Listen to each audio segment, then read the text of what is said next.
What's up, everyone? Thralls here once again. I'm the Croc and I'm going through some more underrated albums. Now, I kind of forgot to go over the early 2010s and thrash metal, so kind of picking up that one, I kind of lost my list and then found it a couple nights ago. I was like, oh, shit. So we're doing that right now, and we're going to get right into it. Excruciator Devouring. This was their debut album in 2009, came out on Heavy Artillery, which that's going to be kind of a theme again. That label definitely put out a lot of cool stuff, but unfortunately folded and kind of left a lot of bands waiting in the wings.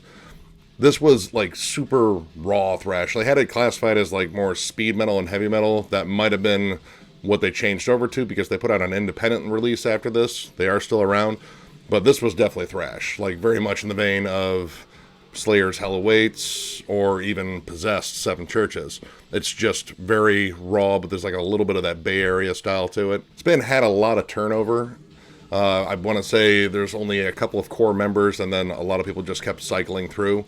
But this was a solid release. It was just really high energy, kind of those like shrieky wailed vocals every now and then. Like, it was definitely a throwback. But a lot of the thrash that came out in this resurgence was definitely a throwback to the old stuff. But yeah, definitely check this out. It was a solid release.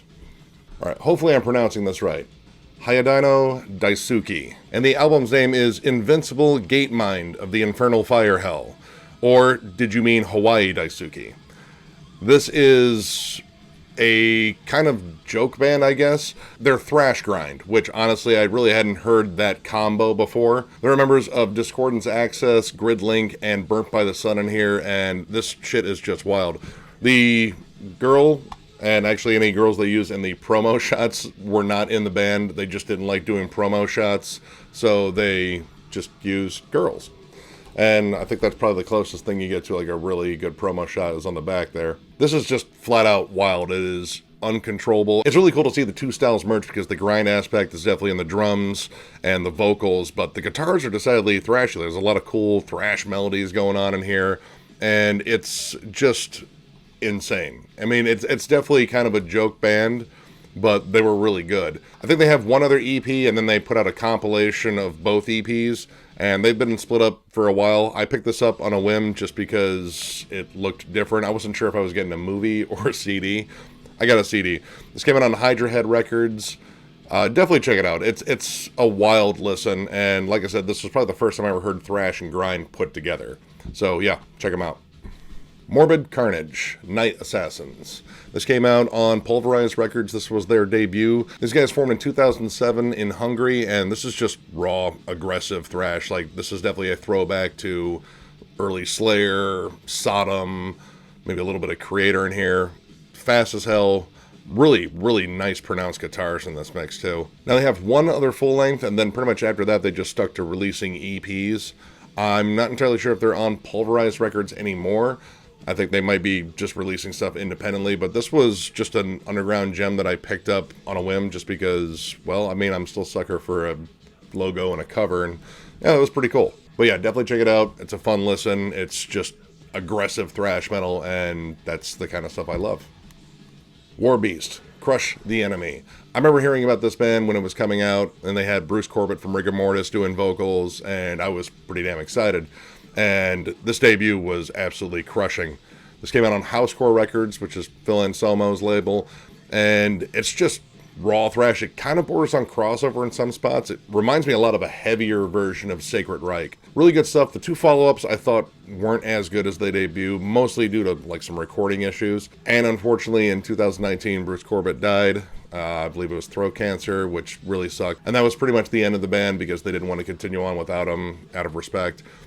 Great debut album. This is just killer stuff. I mean, if you like your thrash heavy with a little bit of crossover, and there's a lot of good groovy sections on here too. Definitely check this out. Vektor, Outer Isolation. This band originally formed in 2002 in Tempe, Arizona as Locrian, and then changed the name to Vektor in 2004 and eventually moved to Philadelphia. This is amazing technical thrash, and my god, the guitar playing on here is absolutely amazing. I picked up their first album on a whim just because, I mean, that's a pretty Voivod-ish logo, and I love Voivod, and was completely blown away when this came out. This was just something entirely different. Like, everything was more refined. The technical play and songwriting on here was amazing. I think even the songs got longer and more intricate. And this came out on Heavy Artillery as well. Unfortunately, that label folded. But this band also has a bit of a rough history circulating around their frontman slash guitarist slash principal songwriter. There were accusations of domestic violence around him, and I want to say some other questionable behavior. I haven't looked into it to see how much of it is actually true or not, but from what I've heard, it might be. And that's really unfortunate because this band was really killer, and I would love to hear more from them. They did a follow-up to this, Terminal Redux, which I thought was really good, but this was a benchmark album. I absolutely love the songwriting on here. Like I said, it's got some controversy behind it, at least around one of the members, but definitely worth a listen. Just absolutely killer guitar work on here, if anything. Check it out. Hellbringer, Dominion of Darkness. This is their debut album that came out in 2012. They're from Australia on High Roller Records, and this is some awesome Slayer worship. It definitely has that raw, gritty feel of earlier Slayer, definitely around like Hell Awaits and Rain and Blood. Fast, aggressive, lots of killer squealy leads. I love the production here. It's kind of a throwback to that sound too. This band's still around, still put out albums. I picked up their follow-up to this, which was not as good, but still good. I think they just kind of took way too much of the Slayer worship on that one. This one actually has some other elements too, and I think the production on it really helps it just sound more raw. But yeah, definitely check these guys out. I love this album, like front to back. There's just a lot of killer thrash on here. Witchaven Terrorstorm. This is their debut from 2010. This band formed in 2006 in California and features ex-members of Grave Hill and Bonded by Blood. And this is more blackened thrash. Definitely has some really cool, like, signature tremolo melodies that you'd hear in black metal, but tons of thrashy bite. Nice raw production, and man, there's just so much energy in these tracks. This came out on metalhit.com records, which just feels weird saying .com in a record label. But anyway, these guys are currently on hold. Now, they've been on hold since 2019, so this is a kind of a recent thing. But they did put out 2 more full lengths after this, and I don't have those yet, but I definitely want to get them because I absolutely love this debut. If you're just looking for some just raw, fast, blackened thrash, this is pretty awesome. Check it out. Ass, Work Sucks / Speed Crusher.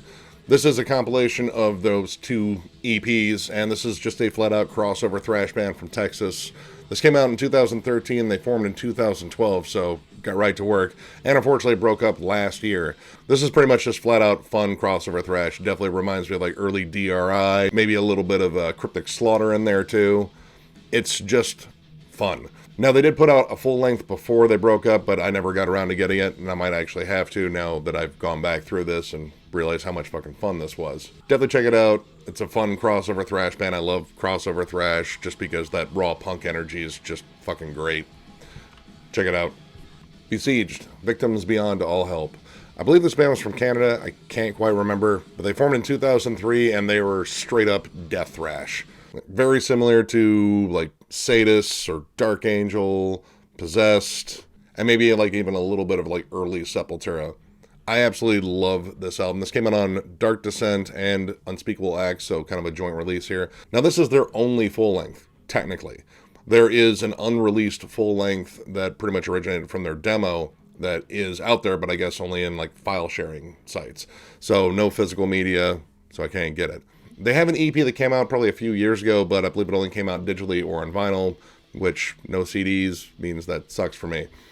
But this is an absolutely killer album, start to finish. It is just nasty. It is flying at all times, and I absolutely love that. Plus, you got some Killer Ed Repka art. That's always awesome. That's kind of one of the reasons why I picked it up.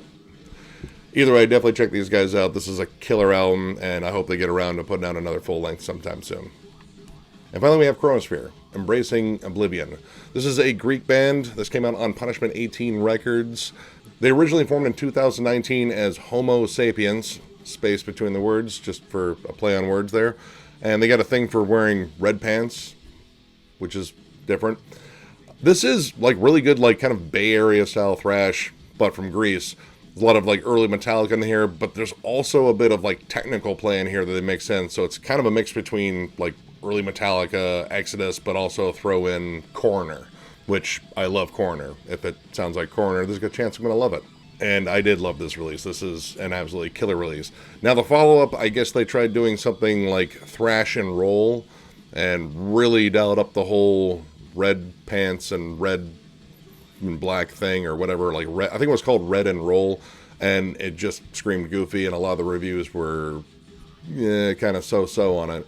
So they kind of abandoned this style, and I guess their first album's also really killer, but this is just non-stop riffage and fun. I absolutely love this release, so definitely check this one out if you're just looking for some killer thrash. I mean, check all these out, but yeah, this one especially. Alright, now that I'm all caught up on thrash for the moment, or at least for now, I'll eventually return to it, and finish up black metal, it's time to find something else to move on to as far as underrated albums and such. Still melodic death out there, still grindcore out there. Might do fusions as just kind of a separate thing, like blackened this or that. I don't know. Got a lot of downtime with the quarantine, so yeah.